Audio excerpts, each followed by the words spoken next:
Hello everyone, my name is Wayne. And I'm Rebecca. And we are your Bourbon Journey.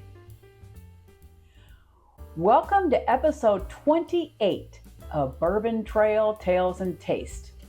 Today we're taking you to Graham, Kentucky, where the Bard Distillery is. We made our first visit there on February 18th of 2023. Wow, we've been there several times since then. But it was our 33rd distillery and our 25th stamp on the Kentucky Bourbon Trail. So we have a lot of great memories, and we're going to try to focus on that very first visit back in 2023. And it ended up being a pretty busy month for us for distillery visits, but we'll talk about that another day. But today we're going to focus on the Bard. So what do you remember, Wayne, when we first pulled up to the Bard? Well, we used the GPS to get us there. Yeah. And the GPS actually sent us up this road in front of the Bard that ended up being a dirt road. And when we got to the top of the road, we got to the top building where the Bard is at, which is part of a school. And we could see barrels inside this place, and we're trying to figure it out. So we ended up driving back down the road. Had to kind of back down, do a 5-point turn, so to speak, to get out of there. Yeah, and then finally got down to the main road and pulled up in the main parking lot and walked into what was the gymnasium when it was a school. Yeah, I mean, it's just really cool. Kim and Tom Bard purchased this old property that was literally a school, and Tom went to school there. Yeah. And it was getting ready to be torn down, so they bought it at auction, and they have really terrific plans long-term for what they want to do with this property. And I think that's what's super exciting. We heard the plans on that first day about how they really want it to be a destination for Graham, Kentucky. And, and we've seen through the years now, 2+ years later, what they've been doing and what they've been accomplishing. We won't talk about all that today, but they are really starting to see some of those dreams come true. And it is a beautiful old school building.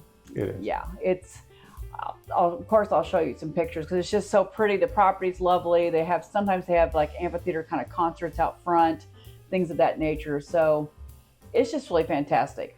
So we walked into the gym and got checked in, and there were like bottles everywhere, and they had a pretty nice gift shop for its size. Mm-hmm. And then we met up to do the tour, and I think Amy gave us our tour, didn't she? She did.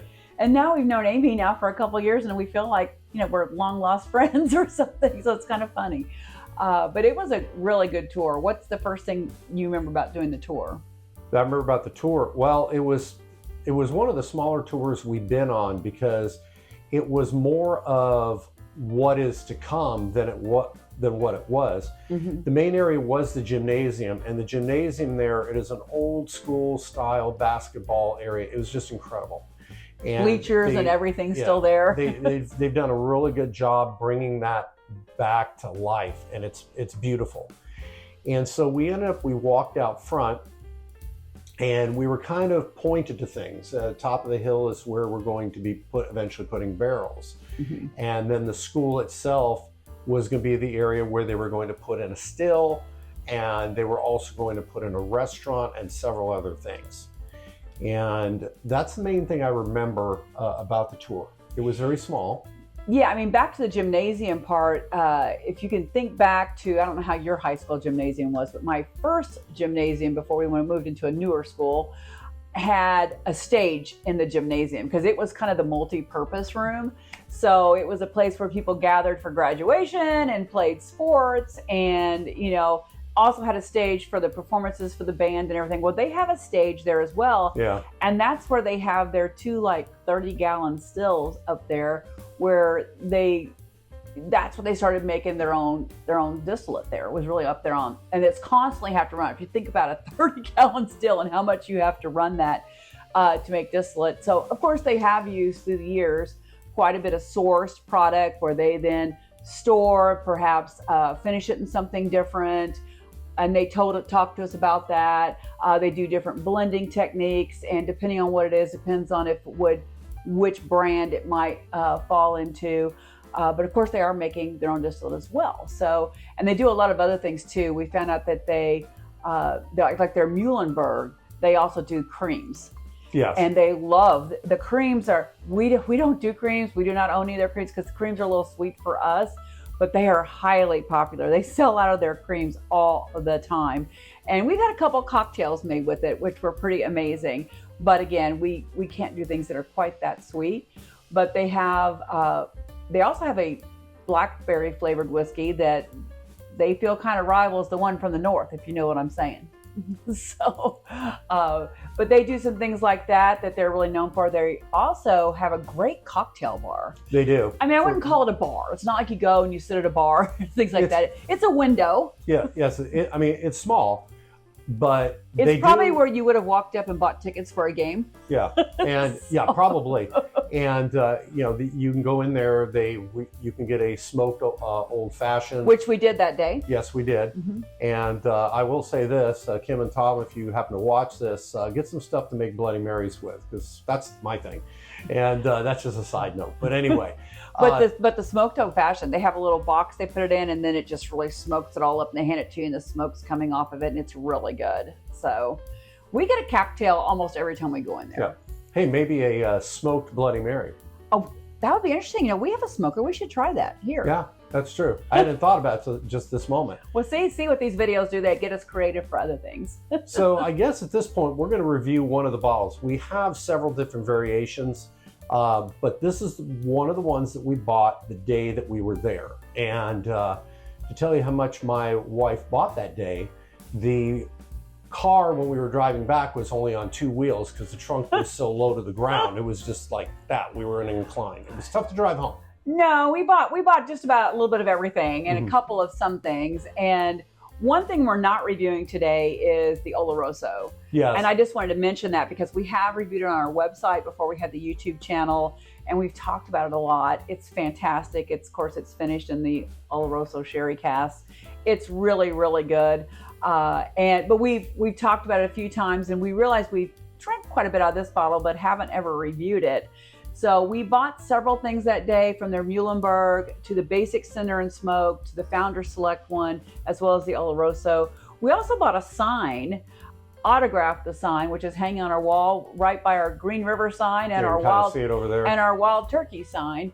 And we bought shirts and everything else. We really became fans that day, and that's why we try to stop in there. If you're going Graham, Kentucky, if you don't know where it is, it's very close to Madisonville, Kentucky. So that might be your main point off of the highway, right? You see Madisonville and you know, hey, I could just take a very brief detour and I could go to the Bard. That's what happens to us sometimes. We're coming home from trips and we're like, we have a few extra minutes. Let's stop in and see Kim and Tom and Amy and everybody. So anyway, let's talk a little bit about the one we are going to be tasting today for you to share. So just a bit to tell you. Looking forward to it. It's been a while. So this is the Cinder and Smoke Founder Select. It is a Kentucky straight bourbon whiskey. The distillery on this one is undisclosed, but it was blended, aged, and bottled at the Bard Distillery. The mash bill is, while the percentages are undisclosed, it is corn, rye, and malted barley. It was aged at least 4 years, but my understanding is a lot of them are 4 to 6 years old. The proof on it is 100 and the MSRP is 100. Also, for these particular Founder Selects, these batches are made of no more than 3 barrels. So they are very small batches. This is batch 4013-018. So, if you'd like to check that out. So we did purchase this bottle for the $100 at the Bard Distillery on February 18th of 2023. And we have hit this bottle a few times. And looking forward to trying it again today. Should be fun. Let's check her out. I pulled out the Bard Glencairn. So we have a Glencairn from almost everywhere, and I realize that we often just use our plain ones when we're doing the tasting. So I'm going to start trying to do that to show off their logos and such. Oh, the legs are already looking I've lovely. already got legs. Oh yeah, looking good. Looking good. Let's smell it. Oh, there's brown sugar for sure. And vanilla. And yet brown sugar and vanilla is like over here. And over here, I'm getting pops of some kind of citrus. I'm also getting just a little smokiness. I'm loving the Nose is really good. pops of citrus are nice. And they do tend to, their cinder and smoke. That's kind of why they named it, right? They do want it to have a little bit of that char note to it. That's something they actually go for. Oh yeah, that smells really nice. It's been a while. It's been a while. Although I did have a teeny tiny pour of it at Barbecue and Barrels. Kim's like, Okay. have a little pour. I don't think she poured any for me. Oh, well, I'm sorry. No, I'm just kidding. There was something else she poured for me, if I remember correctly. I think it was the Oloroso. Yeah, it was the Oloroso. So, cheers to our retasting and trying again the Cinder and Smoke Founder Select. Founder Select. To you, Kim and Tom. Cheers. Cheers.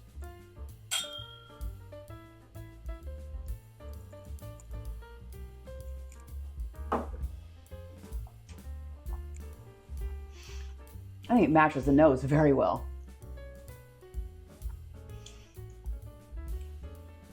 The only thing I'd add that I did not pick up on the nose, that I'm getting on the palate, is there is some cinnamon.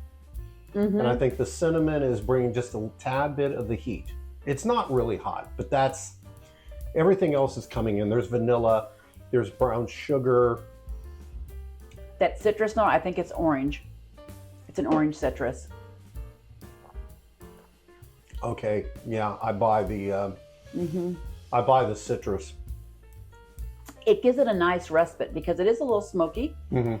It's got some char notes on it, and that cinnamon and vanilla and brown sugar is really nice. Sweetish, kind of sweetish, not Swedish. Sweet, somewhat sweet, let's say. And then you've got this pop of this citrus, which I think is a really nice brightening note.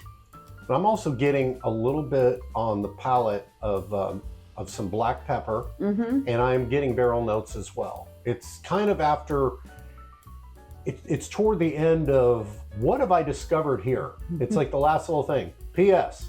Brown. It's like a rusting note almost, right? That happens to me a lot. But after it's been on your palate and you're like, what am I still picking up from my taste buds? And sometimes things just pop up after it's no longer in your mouth. I never have that because I've never been arrested. What? So, So, let's check it out and then maybe see what we see on the finish. I just got a hint of nuttiness I did not get on the other times. Very slight nuttiness on it. that's probably me. The finish, I would say, it's a very nice finish. It's warm. It's medium to long.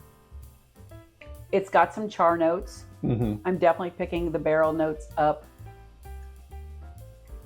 There's no tobacco or leather or anything like that. Not even black pepper. But it's got that nice smokiness. Mm-hmm. It's a calm finish because although it pops a lot in your mouth with a little bit of black pepper and the cinnamon as we talked about, I'm not getting that on the finish. It's just kind of warm and it's kind of like a nice hug. It's very nice. I like it. I think it's a very good pour. This was 22. It won a barley corn sip award. So we would have purchased this just shortly after it had won that because this would have been just the beginning of 23. Yeah. So it's really good. And if you are looking for a place that maybe you haven't tried their stuff yet, we would really recommend, I'd recommend going to Graham, Kentucky. The thing about this place, and I'm going to give it a shout out now, is Kim and Tom have wanted to build something to help the community. And if you do go to Graham, Kentucky, or you are from there, you will understand it. It's a very small town. It's there's not a lot of money there. They wanted to build something to really invest in the community. And it's probably one of the things that I really appreciate about both of them. We spent a lot of time talking to Kim at different times, and they have a passion for the community. And I know I'm looping back with it, but they also have excellent bourbon. And if you find it out there in the wild, which you can, they're pretty well distributed. We have found it here in Indiana, which is kind of a shock because Indiana seems to hold out on everything. I mean, I have seen the Muhlenberg on the shelves. I have seen this Founder Select as well as the other Cinder and Smoke. And we've definitely seen the Oloroso in several stores. Yes. So you can find it. They're doing a great job with distribution, and that's often a challenge for your smaller distilleries. And we know that Amy now is really on the road quite a bit and doing pours in various liquor stores in different markets. So really getting the brand out there, which I think is fantastic. It's what you really have to do if you're an up-and-comer. So, and then also I encourage you to, in addition to visiting them, go to their website. And I have the link in the description. So go to their website and check out their story. I won't share all their story, but it's super fascinating where they've been, where they've come from, the history that Tom's family has, as well as the interesting career backgrounds of Tom and Kim. And it just adds to the nuance of why it's just a great place to visit and why they're a great place for people to get to know. So it's on the western side of the Kentucky Bourbon Trail, and we've talked about it several times because we're kind of on the west in the Newburgh, Indiana area. We're on the west side of Indiana. So we're big fans of the West, and we do travel to those distilleries quite a bit. And we highly encourage you to make that a stop on your bourbon journey. Absolutely. And you won't regret it. And you're not going to meet many people on the trail better than they are. No disrespect to anybody. I'm not saying anybody's been mean, but as far as really, really good people, they have a heart for the business and they have a heart for people. So with that said, Kim and Tom, the rest of the gang at the Bard, cheers to you. Cheers to this wonderful bourbon that you've helped create and the vision that you have to help your community. God bless you both. If you like what we do, hit the subscribe button and always remember to drink responsibly and have a great day. Cheers. Cheers.